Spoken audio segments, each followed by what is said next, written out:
In Premiere Pro, there are various ways to put your video inside a graphic, title, logo, or any kind of asset. And depending on your situation, one process might be better than another. Let's hop right into it. So this first method is pretty fast, but it may not give you the control that you're looking for. And since both of these are graphics made within Premiere Pro, you have some options available to you. So I'm gonna go to my text layer, go to the properties, and right here underneath the new layer icon, I'm gonna click that and go to From File. Here I have the video that I'm looking to put into my text, hit import. I move that below my text, highlight the word text, scroll down, and we want to mask with text. If I were to scroll up, I can go to my video and position it as need be. The same thing happens with a shape layer. So here we have that circle. I highlight the shape, scroll down, mask with shape, but the thing is I haven't added my video in. So I could do the new file, but for this, I'm just gonna go back to my text layer, hit Command C to copy, go to my shape and Command V to paste, move that below my shape, and there is my video inside my shape. Just need to do some positioning. The reason why I don't suggest doing it this way, unless maybe you have an image, is because if I were to extend this out and play through, there's no way to tell Premiere Pro where you want this video to start and stop. So if I create a cut right here, it always starts at the beginning of the video. If I create a cut, again, it just starts at the beginning. There's a much better way to accomplish this, and it doesn't matter if it's a graphic or text, or if it's a icon or logo like this. This is a .png file that has transparency, and I'm going to show you that by going here to my wrench in my program monitor, and then I'm going to turn on my transparency grid. So you can see here that we have the J, the M, and transparency. And we need the video that we want to put underneath this. So I'm going to go to my project, put my video on track 3, and we need to go to our effects, and I'm going to look up something called track matte key, and we need to put this on the video itself, not the logo, the icon, the text, or the shape. Make sure that it is on the video. And then I'm going to go to the effects controls of that video, go to the track matte key, and because we're working with a PNG that has transparency,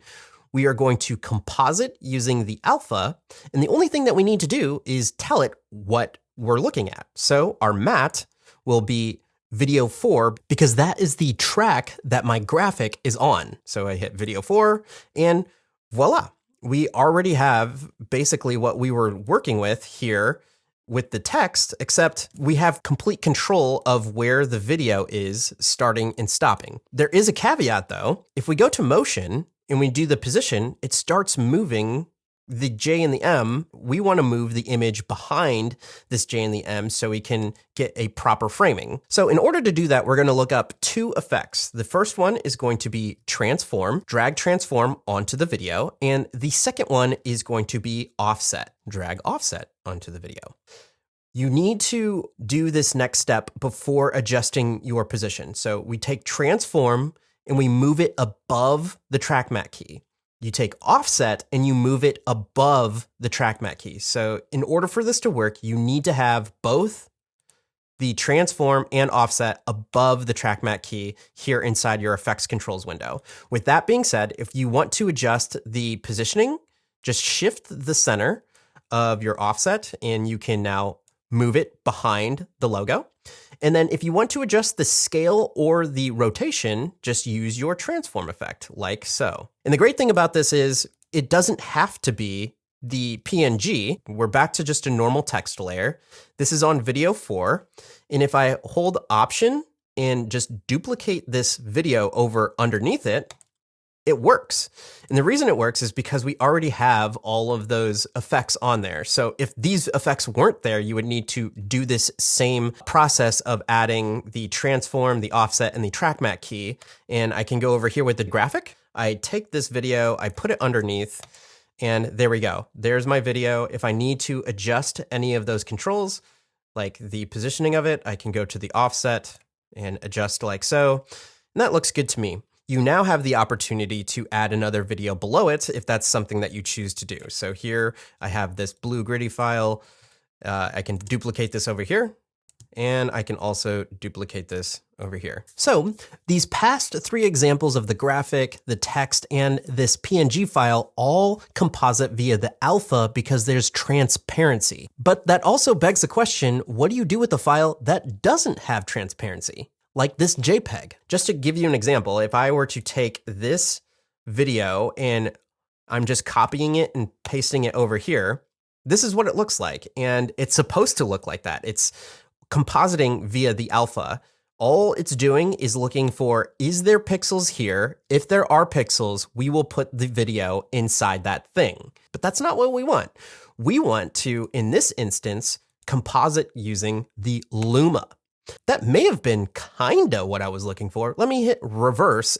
And here is where I would like to take just a second to help explain the differences between compositing via Luma and Alpha, because you'll have the necessary tools to do what you need to do in order to achieve this effect. Over here in the back of my timeline, I've set up an example.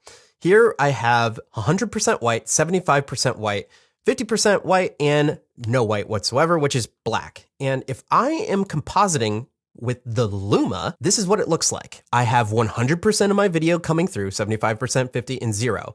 So what that should tell you is when you're compositing via Luma, it's looking at the white and black values of your image. So if it's 100% white, it lets 100% of the video through. And if it's black, it doesn't let any of the video through. Let's go over to this example where I'm compositing the alpha. Here is what that would look like. I have 100%, 75% opacity, 50% opacity, and 0% opacity. That's the difference. We're adding or subtracting opacity versus we're adding or subtracting the white Luma value from here. So this is more dealing with white versus black. And this is just me going on the opacity fader and turning it up and down. Because there is 100% opacity, you get 100% of the image. 75, 50, and 0.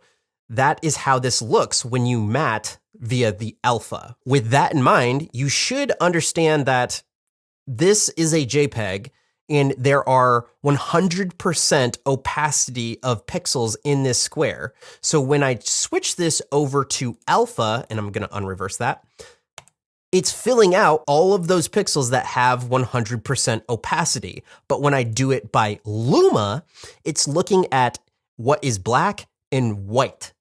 So in order for this image to really work, we need to fill out this frame with black and white. And we want the image to show up on white, so we need to invert this. And you could go in here and hit reverse on the Luma, but I prefer to go to my effects, and I'm going to look up invert. Now there is one for audio, but we want the channel. So I'm going to switch the channel and invert this. So now we have a white thumbs up and a black background. And I'm going to take this a step further and fill this whole thing up. So maybe I'll scale this up a bit so it fills up the whole frame. And then I'm going to go to my project, new item, black video, hit OK, and then just put the black video underneath my thumbs up. So now we have a completely black frame with a white icon in the middle. Right click and nest this.